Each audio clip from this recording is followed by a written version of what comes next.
Hello guys, आज हम देखेंगे दौर 8 में गुजराती विषय की सद्यपोथी।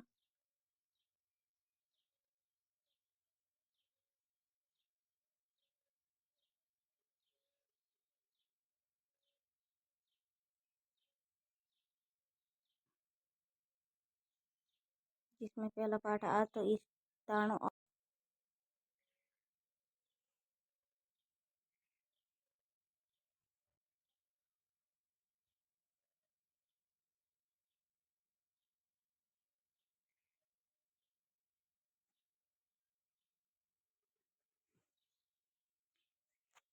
જેમાં પહેલો પ્રશ્ન છે,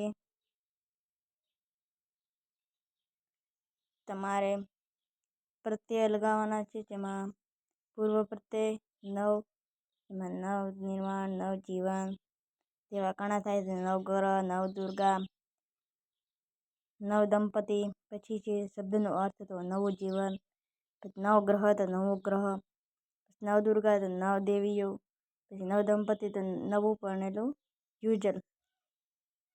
યુગલ. પછી પ્રતિદિન તો પ્રતિફળ, પ્રતિબિંબ, પ્રતિભાવ, પ્રતિનિધિ એવી રીતે બની શકે છે. અહીંયા આપણે સાચા શબ્દની નીચે રાઈટ કરવાનું છે.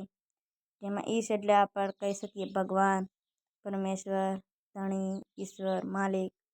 પછી છે આવાસ એટલે કે ઘર, નિવાસસ્થાન, વસવાટ, ઓરડું.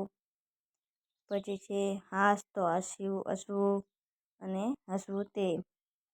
પછી છે અથરું તો ઉતાવળ, ચંચળ, અધીરું.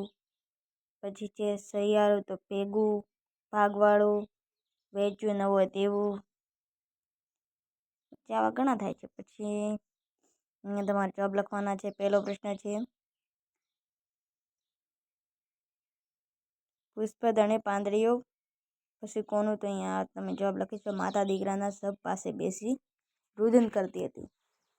પછી બીજા નંબરનો છે, આ કાવ્યમાં કવિએ અથરું ન થવાની સલાહ આપી છે.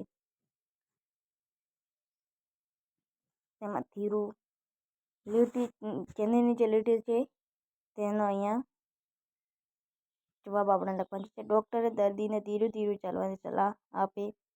પછી મંદિરમાં ભગવાનની મૂર્તિ ખંડિત ન રખાય. પછી જે નાની વહુઓ સ્વભાવ જ કામ કરો ક્યાંય બેસે નહીં. સાપ તેનું ઝેર ઓફી રહ્યો હતો. પછી અહીંયા પ્રશ્ન છે, આ તો ઈશ તણો આવાસ એટલે કે આ પૃથ્વી પશુ અને પ્રાણી માત્રનું નિવાસસ્થાન છે. પછી છે શું તું આમંત્રિત અતિથિ એનો નહીં, સ્વામી એનો દાસ. સાચો અર્થ એટલે કે આપણે સૌ આ પૃથ્વી પર આમંત્રિત છીએ, પૃથ્વીના સ્વામી કે દાસ નથી, તેવો અહીંયા અર્થ થાય છે. પછી તમે જોઈને લખી શકો છો. હું નીચે ચાલી જઈશ. કાવ્યના આધારે પ્રશ્નોના જવાબ આપવાના છે તમારે. જવાબ ઉપરથી તમારે કાવ્ય પ્રશ્ન બનાવવાનું છે. પછી અહીંયા મોટું છે, અહીંયા ઈશ્વરનું ઘર કેવું હશે તો તમારે નીચે લખવાનું છે. પછી અહીંયા એક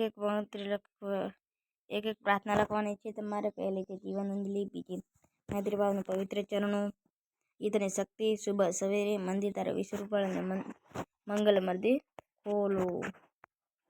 આ પર આપણું સ્વાધ્યાય પૂરી થાય છે. તો તમે મારી ચેનલ પર નવા હો તો લાઈક કરો, સબસ્ક્રાઈબ કરો. તેનાથી તમને નવા વિડીયો મારા મળતા રહેશે.